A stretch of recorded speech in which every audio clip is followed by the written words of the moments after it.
Ilalagay natin yung ating kinita na 60 shekel or 900 peso sa ating pagbubuti. So, ilalagay na natin dito. So, medyo nakarami-rami na tayo guys ng ating buti lang to guys. Galing lang to sa pagbubuti guys. So medyo nakarami na tayo. So, dadagdagan natin ito ng 60 shekel. So, ayan. We have a 60 shekel guys. So, this is equivalent for 900.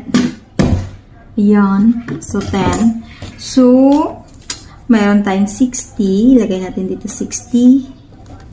And then 900. Guys, galing lang to sa ating pagbubuti na naipon natin. So, kapag hindi ko alam kung magkano na to. So, abangan nyo guys kung magkano to. Kukwentahin natin to. Kung magkano maiipon natin guys, no? So, medyo marami-rami na.